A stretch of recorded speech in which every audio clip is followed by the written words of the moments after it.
살아남는 이들 제34장 핍박 아래서 하나님께 충성함. 사도들은 큰 권능을 가지고 고통당하는 사람을 고치며 십자가에 못 박히시고 부활하신 구주를 전파하는 자비의 사업을 계속하였다. 많은 사람들이 계속하여 침례를 받고 교회에 들어와 교인 수가 증가되었다. 그러나 그리스도의 신자들과 생각과 뜻이 같지 않은 사람들은 한 사람도 연합하려고 하지 않았다. 많은 무리들은 병든 사람과 더러운 귀신에게 고통받는 사람들을 데리고 예루살렘으로 왔다. 많은 병든 사람이 거리에 누워 베드로와 요한이 지나갈 때 그들의 그림자라도 병상 위를 스쳐 병 낫기를 갈망하였다. 부활하신 구세주의 능력이 과연 사도들에게 임하여 이적과 기사를 많이 행하였고 믿는 사람의 수가 날마다 증가되었다. 제사장과 관원들, 그 중에도 특별히 사두개인이 이것을 보고 매우 당황하였다. 사두개인들은 사도들을 계속하여 부활하신 구주를 전하고 또한 예수의 이름으로 이적을 행하도록 버려둘 것 같으면 죽은 자의 부활이 없다고 주장하는 사두개의 교리는 거절될 것이며 멀지 않아 그 교파도 없어질 것을 알았다. 바리새인들도 그들의 설교대로라면 유대의 모든 제사의식이 파괴되고 희생 제물이 무효화된다는 것을 알았다. 따라서 그들은 전에 사도들이 전도하는 것을 중지시키기 위하여 애쓴 모든 것이 허사가 되었으므로 이번에야말로 이 선동을 근절시키기로 굳게 결심하였다. 천사에 의해서 구출됨. 그리하여 사도들이 체포되어 투옥되었고 이 사건을 심리하기 위하여 사내들인 회원들을 소집하였다. 사내들인 회원들 외에 많은 학자들도 초청하여 백성을 미혹하는 이 사람들을 어떻게 처리할까 협의하였다. 주의 사자가 밤에 옥문을 열고 끌어내어 가로되 가서 성전에 서서 이 생명의 말씀을 다 백성에게 말하라 하매 저희가 듣고 새벽에 성전에 들어가서 가르쳤다.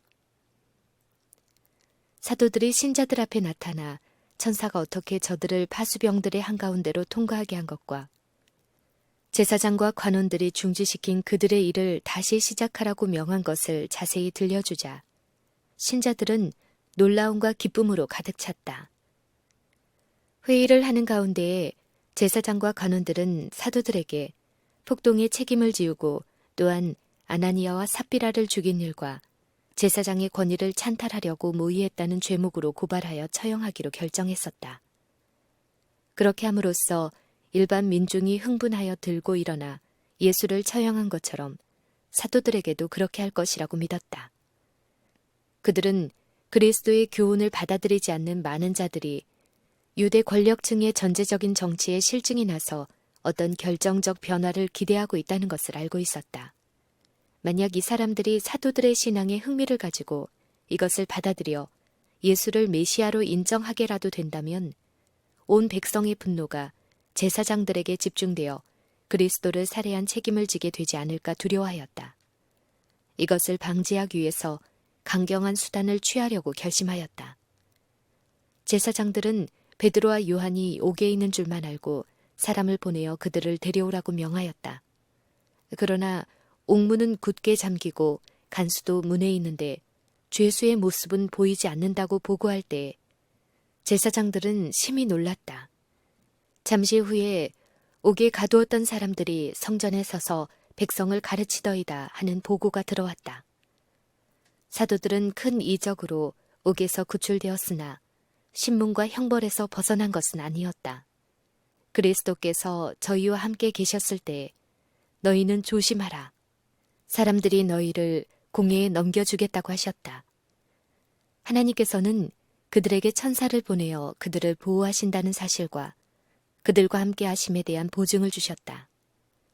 이제는 저희가 전하는 예수를 위하여 몸소 고난을 당할 차례였다. 백성들은 그들이 보고 들은 것 때문에 깊은 감동을 받은 터이어서 제사장과 관원들은 백성들을 선동하여 사도들을 대적하게 하기에는 불가능하다는 것을 알았다. 두 번째 신문을 받음.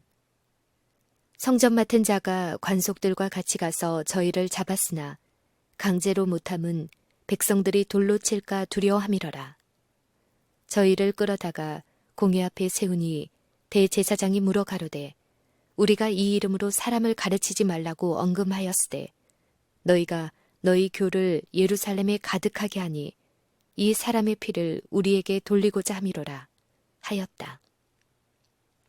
사람들은 폭도들과 함께 그 피를 우리와 우리 자손에게 돌릴지어다 하고 부르짖고 떠들던 때와는 달리 이제는 예수를 살해한 책임을 담당할 마음이 없었다.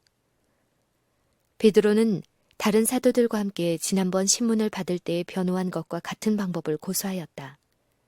베드로와 사도들이 대답하여 가로되 사람보다 하나님을 순종하는 것이 마땅하니라. 베드로와 요한을 옥에서 구원하고 성전 안에서 가르치라 명하신 이는 곧 하나님이 보내신 천사이었다. 그들은 하나님의 명령을 따라 어떠한 어려움을 당할지라도 계속하지 않으면 안 되었다. 그러므로 베드로는 계속하여 너희가 나무에 달아 죽인 예수를 우리 조상의 하나님이 살리시고 이스라엘로 회개케 하사 죄사함을 얻게 하시려고 그를 오른손으로 높이사 임금과 구주를 삼으셨느니라. 우리는 이 일의 증인이요 하나님이 자기를 순종하는 사람들에게 주신 성령도 그러하니라 하더라. 성령의 감동을 받아 고소를 당했던 사도들이 이제 고소자가 되어 그리스도를 죽인 죄를 사내들인 공회의 회원인 제사장과 관원들에게 돌렸다. 유대인들은 심히 분노하여 더 이상 신문할 필요도 없이 로마 관원들의 허락도 없이 죄수를 죽이기로 결정하였다. 이미 그리스도의 피를 흘리게 한 죄를 지고 있으면서 이제 다시 그의 사도들의 피로 저들의 손을 물들이려 하고 있었다.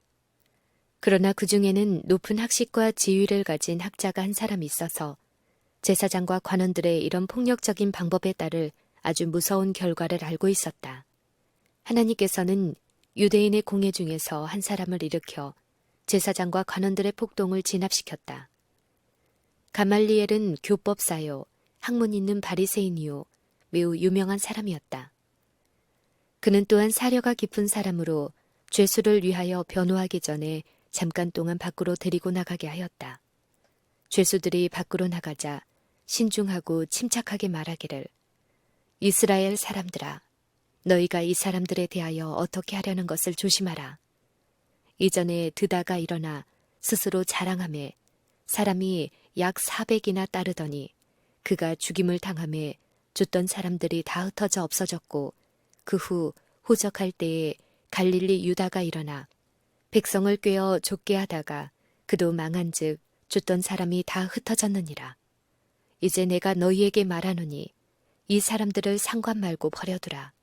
이 사상과 소행이 사람에게로서 났으면 무너질 것이요 만일 하나님에게로서 났으면 너희가 저희를 무너뜨릴 수 없겠고 도리어 하나님을 대적하는 자가 될까 하노라. 라고 하였다.